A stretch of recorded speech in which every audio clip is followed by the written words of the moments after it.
Good evening, ladies as well as gentlemen. Papa Boris here, back with some more Darkest Dungeon, rebooting the series, and hopefully not sucking this time. We got very lucky in the last video. After finishing the tutorial on the first mission, we got a Hellion and a second Highwayman, which is great. We also got an Occultist who is trash, but who cares? I got 2 playable characters out of the 3, and that's really awesome. For this mission, because Ronaldo's too stressed out to go on another one, we're going to have to go with the Hellion, the 2 Highwaymen who have identical skills, although different camping skills, and the healer. And one of the big strategy points you gotta decide is, do you go for the short missions, or do you start to go to the medium missions? Now, the medium missions, I was totally misplaying those strategically, so we'll see that in an upcoming video, how to do that right. My personal opinion is that you should indeed try to do the medium missions as soon as you can, but not on the 3rd mission. Again, I'm counting the tutorial as the first mission, so this would be the 3rd. Because you haven't gotten to pick your character's skills yet, so there's some stuff that I would like to have, like the group heal for the priest, and I'd like to get the brigand skills correct. It's also nice to get good camping skills, although I was lucky I got sharpened spear for the Hellion, which is good. So in theory, I could try to, do this, but in general, with this party, I wouldn't want to go on a long mission. I would rather have something a little bit sturdier in the 2nd slot, either another Hellion or a Crusader or a Leper. So we'll go for a short mission here that'll keep the video nice and short. One easy tip, when you sign up for a mission, don't just look at the type of mission, look also at the rewards. Some missions give away trinkets, and so this is not, the most mind-blowing trinket ever, but it pretty much doesn't have a downside, and it has a decent upside, so the Vestal will be less stressed out over time, so I might as well go for that one over this one. Alright, so we gotta complete all the room battles. Same as the last mission. We're gonna get 8 food, again. Let's do 4 torches. A shovel, this, that, and that should be good. I do not like to buy bandages and anti-venom. I think that if you do that, it will add up a lot of money over time, and I've just found you can do just fine without those. Sometimes you even find them during a mission, then buying it is even more wasteful. Okay, decent layout of the dungeon here. I have to just backtrack 1 time, and that's it. This, again, I could have just ignored this room and walked all the way back if I didn't finish the mission. This is where, if it were a scouting mission, it would have actually been easier, because I could have definitely just ignored this room and known I would have finished the mission had I gone all the way over. So I think the scouting missions are, of the mission types, on average, the easiest. But with that said, having to do a fight here isn't the end of the world. So we're gonna double grape shot blast. Unfortunately, it didn't result in any deaths, but we can at least stun these 2 guys, so I don't take as much damage from those guys, and take a moment to heal up the Highwayman here, because he took a bit of a tough hit. Alright, then they all die. That's nice. I'm actually hoping this thing doesn't die quite yet, so I can get another heal in. Perfect. Quick strategy point. In the previous video series, you noticed every now and then my teammates, or my team would take a lot of stress, because one of the characters would be like, we should stop dicking around with these people. Basically, that is not a function of how long the fight has been going. That's a function of whether any of your heroes used an attack ability that isn't just stunning the monster or buffing or something.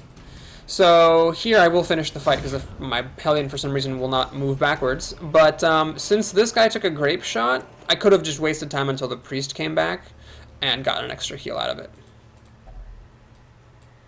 Alright, well, we got some gold out of that fight. Didn't really take too much damage. Got some papers, which is excellent. So even if we do end up backtracking, this is still not the end of the world that we came back here. Wow, tons of money from this one. The urn, the fight, the papers, and a blank room. But could have been worse. Because we scouted, we found a trap that I have a chance to disarm now. And, oh, a fight again. This is a bit more annoying. These guys can deal some serious damage, and of course the courtiers add tons of stress. Hoping my Hellion gets to go before the gladiators do. Nope, not a chance. I'm hoping they don't crit, because that's really the one bad thing that can happen with these guys. The damage, even if you factor in the bleeds, isn't too bad. We resisted the bleeds anyway. Alright, is it worth it to try to dazzle one? The thing is, the Hellion's gonna go, and stun them, because the Hellion does still get to do a turn. So I'm actually going to go ahead and heal up this guy. Health is just the most important thing. I need to make sure I don't run out of health in this mission. So they're stunned, so we're just going to take some stress from this guy. Pistol shot could kill him, but it would have to crit. So I'm just going to do some grape shot and work everybody down a little bit more. So there's the goblet. Dodge, quite lucky, because this guy is the guy with the most stress. He gets to go again. Oh, missed. That hurts. Alright, so now they finish up. There's nothing left to heal that really desperately needs it. So what I'm actually going to do here is Judgment away this guy, so I don't take more stress. Be nice if I got to go again before these guys got to. Alright, they get, so one thing that was pointed out to me, when a creature, either an enemy or you, gets unstunned, it gets a temporary stun buff, stun resistance buff. However, 45% stun resist versus 125% stun base is still odds I like, so I'm just going to go ahead and restun them, deal a damage to them too. Oh, they both resisted, jeez, that sucks. That sucks. Well, hopefully my guys get to go before him, and he does. What is the highest accuracy? It is the vein opener, so we're going to kill him. And another battle that wasn't too bad. Here is a tough moment. These... Oh wait, I'm backtracking. That wasn't a thing I had to talk about at all. Whew. Okay, so here we go. Let's go on down. I don't know if some characters have better chances of disarming traps than others. We'll have the Hellion do it because her stress is low and she has the most health, so her getting hit by it's not the worst thing.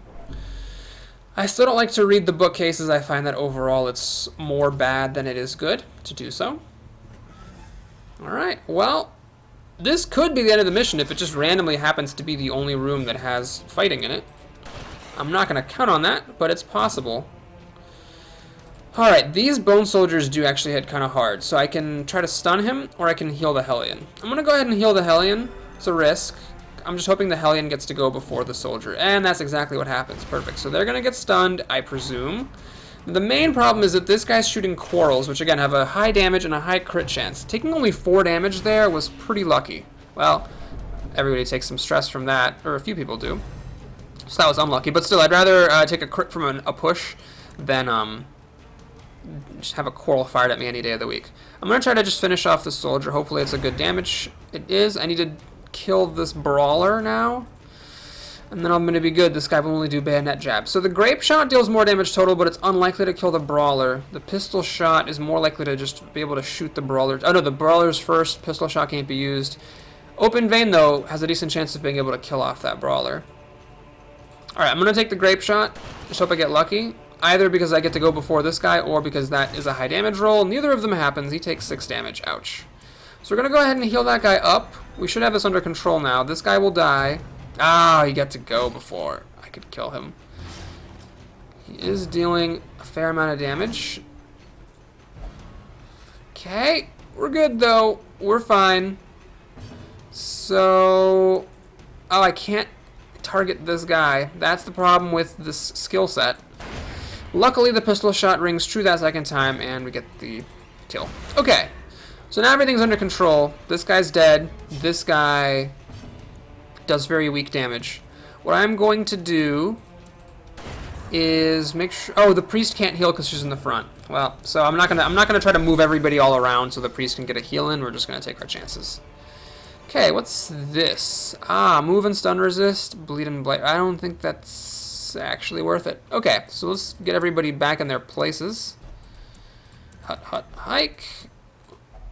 I don't have any keys to make sure we get the secret panel, but that's fine. That was not the final room with monsters in it. Well, this might tell us what is. Hopefully it's not the very end. Okay, there's a fight here. Are we going to get to see that room? Oh, it stops short of showing us that final room. So, basically, after this fight here, I will know whether or not the mission's over. It's perhaps lacking in verisimilitude, but in these win all the room battles missions, once you've fought the last battle, the mission stops. So you know if there's going to be a battle in that last room or not. There is a ton of money being made here. Health, a bit of a concern. Stress, not too much of a concern. Spiders are usually a good fight. The one bad thing that can happen is sometimes the webbers stun some critical members, and then the spitters do deal some pretty good damage. So if you get surprised, let's say and two of your people get stunned, it can actually turn sort of ugly. I am gonna just go for if it bleeds and try to kill off the spitter, because those hit very hard. Here, I could try to finish off a spider or go for a heal. What I'm gonna do is Judgment on the spitter, and hope I get a lucky damage roll. That will also heal the priest up, who herself needs some healing. Well, it doesn't matter what I chose, it was a dodge. Alright, so is he gonna get stunned? Thankfully not. Is she gonna get stunned? Thankfully not. Alright, is someone gonna get to go before this thing spits? No, but the dodge is really critical there, because that could have actually killed me. He's only at 7 health. He could have definitely died. Alright, they all dodge. Oh, he gets to go again. Alright, so is she going to get stunned this time? This time she is, so she's not going to get to pull off a heal, which is really unfortunate. Man, I feel like these spiders got to go a lot of times in a row. Finally, one of them goes down. The spitter, the dangerous one, is still alive. It sucks that she was stunned, because she could have finished this thing off or gotten a heal, and instead she's going to take a bunch of damage. Ouch. Well, I really hope that was the last fight. Oh, it was. Thank God. It's locked. Well, since it's locked, I don't have a key or a shovel. I'm not going to open it, because only bad things will happen. I could try to disarm a trap and see what this curio is. Maybe get some more treasure. Let's try it. I'm not going to take that much stress. The damage is irrelevant. Okay, the stress kind of sucked. Yeah, that sort of sucked. But, I mean, I could have disarmed it. Ah, it's a locked cabinet. Oh, God, this is not good. So she's going to open it. Only bad things happen if you don't have a key. Luckily, she resists it. Well, in for a penny, in for a pound, as my grandpa always used to say. We're going to at least check out these 2 curios, because maybe there's going to be some, you know, some treats in there. Well, sack of loot. 50 gold. Not worth the stress on the Hellion. And a crate. Heirlooms, crests, 4. Not really worth it either. Okay, so do I fight this battle hoping to get some rewards from the fight? It could be a really tough battle. I'm not going to do it. We're going to go ahead and end the mission. Know when to run. Alright, thanks for watching, everybody. Hope you enjoyed this video. Please like and or subscribe if you did. And, of course, if you'd like to see what comes next and stick around, we'll do our middle management exercise after this ends. Hey! Finally a good one. And pretty irrelevant. Okay. So, finally we get the guild unlocked, and we can upgrade combat skills. I think that's more important than the blacksmith, especially because I can't even afford the blacksmith. Oh, I can! I can actually get weapons or armor. Well, let's take a look at that stagecoach, which is really the most important thing.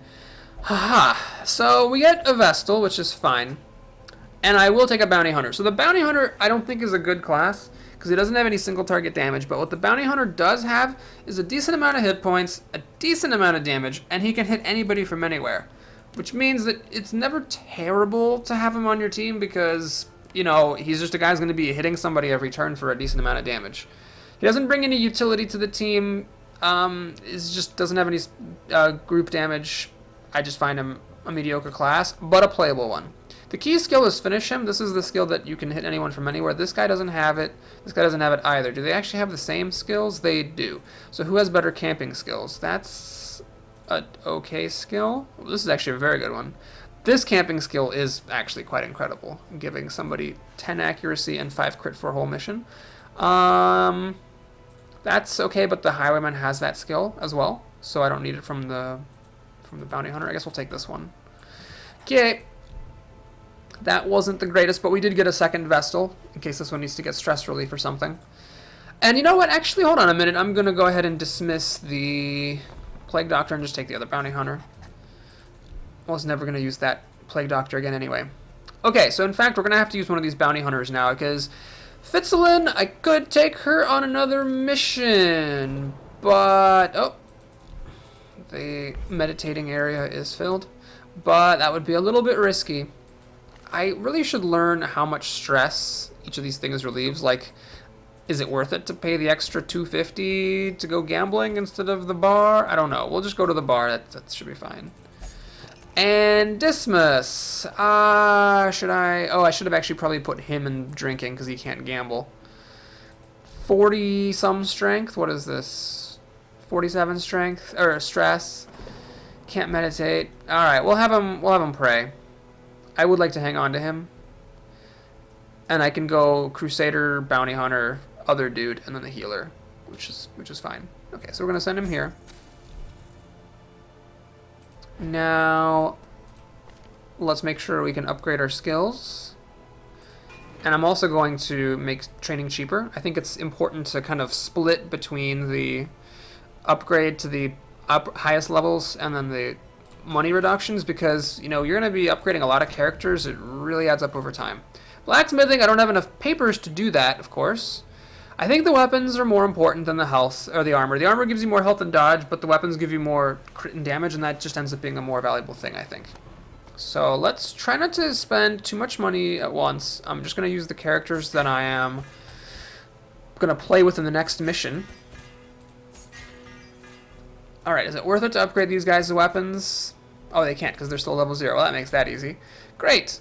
So that is all I need there. Let's go back to the guild now and upgrade the skills. So we got to have Holy Lance in case he ever ends up being pushed back so that he can actually attack. I do think that Inspiring Cry is worth it. I've been criticized for using this, and I was criticized for a lot of things, rightly so, but I actually think this is a legitimately good skill. Upgrading it right now is senseless because the first upgrade doesn't actually do anything to it. But I think the ability to heal stress from anywhere is useful in case he falls back and has no monsters to attack. I think if the battle is well in hand and he is not needed to kill off a monster, getting a little bit of healing and a little bit of torch can help, especially if you try to save money by not buying too many torches. So I think this is a legitimately useful skill. Obviously, I'm gonna upgrade my main combat skills. Okay, him, definitely the grape shot and the pistol shot. Now, there is, you know, a drawback to using Duelist's Advance versus, say, the Wicked Slice. The Wicked Slice, you know, unlike the Duelist's Advance, can't hit anybody, but it is just a solid 5% crit and a decent accuracy and no penalty. So it doesn't, you know, require you to jump forward, nor does it take off a damage or reduce the crit. But I find that it is useful to have some movement skills. Like in case, in particular, the Vestal, after the party is surprised, ends up being in front of the Highwayman, he can like shove her behind him, which is good. Or if the Highwayman ends up in the 4th position in a battle that's going to take more than a couple rounds, you can use the Duelist Advance to hit somebody, get into 3rd position so you can start grape shotting. Again, I just think it's worth having. Then the 4th skill, you know, again, you don't have to take the point blank shot. I think Wicked Slice or even Open Vein are both reasonable choices. That's one of the things that makes the Highwayman so good. I think his only dud skill is Take Aim. Yes, it's a big bonus to accuracy and crit, but it's usually better just to kill something than to use this. I just like the point blank shot just because I like it. It's just a fun skill. So there's no strategy there or strategic reason. I just enjoy having it. Okay, so the Vestal started out with 3 of the 4 skills, which is quite nice. Now, you could choose to only go with one of her healing skills, or only one of these attacking skills, and take this Hand of Light, or this Illumination, or even this Mace Bash. The reason for that is it would give the Crusader, or the Vestal, something to do if she ever gets surprised and ends up in the front position. The thing is, that's a trade-off I'm willing to take, because I really do want to be able to heal the whole party or just one person. Divine Grace starts out kind of crappy, but at higher levels, when it deals like, or when it heals like for 6 to 7 or 7 to 8, it's just insanely good healing. Very reliable. And this, at maximum upgrade, is heal the entire party for 3. Even at 1 upgrade, it heals the entire party for 2. I'd rather lose those couple of turns if she ever gets surprised and ends up in the front position and play with the choice of these 2 skills than take something I'm almost never going to use. Now, the reason I take Judgment and Dazzling Light. So Dazzling Light is sometimes good just because it has a torch attached to it. So sometimes it's good for raising the light level if you're trying to play cheap on torches. And just being able to stun something is useful sometimes if you know your damage is going to be insignificant and you just want to do a little bit of damage and take something out of the fight. It might be better than doing a little bit more damage. Now, Judgment I think is great because from the back you can hit anybody with it and you can heal yourself. And I think that's really useful because you can kind of do damage and healing at the same time as long as you're the person who needs the healing. So that's that. Okay, so we got Renaud. Oops. Renaud's skills, where they need to be. His skills, hers, and then got to decide for the bounty hunter whether it's actually worth investing in this. Yeah, it really is. Okay, so we're going to go ahead and make sure we remember to do this. I want to talk briefly about Come Hither. When I first played the game, I thought this would be cool. Like, oh, an enemy that, like, can't do stuff from the front, like those crossbowmen. You, like, pull it up front. But in reality, you can kill things so quickly with the right party that all this shenanigans about pulling the enemy forward is just not worth it. So I'll take the flashbang, which shuffles somebody and has a decent chance to stun them in case I decide that taking out an enemy's turn is more valuable than using his turn. Oh, I really probably should have done this other guy. Yes, this is the other guy I should have upgraded because his quirk is not so annoying. He will only meditate for stress relief. That's pretty irritating. But, okay, that's fine. It's not the end of the world. Like I said, the quirks don't matter that much. So let's go ahead and put the people that I'm going to be using. So Crusader, Highwayman. I'm actually going to put the Bounty Hunter at the front of the line, because the Crusader, you generally want to have him be second in case you want to use Holy Lance for something. And then we're going to have the Vestal. So that'll be our next mission. Whew. Okay, lots of stuff going on. Hope you enjoyed this video. Please like and or subscribe if you did. And I'll see you again soon. Hey, wait, I got this thing. I need to put this on the frickin' Vestal. Oh, that was dumb. This is just really not... 20 stun resist, but bleeds and blights happen so much. Yeah, we're just going to delete this. You can shift click on something to delete it so it doesn't take up space. She has rabies. That's actually a pretty good... It's a good negative quirk. It's a bonus to damage and a penalty to accuracy. It's usually worth having. I don't ever get rid of it. Wow. Okay.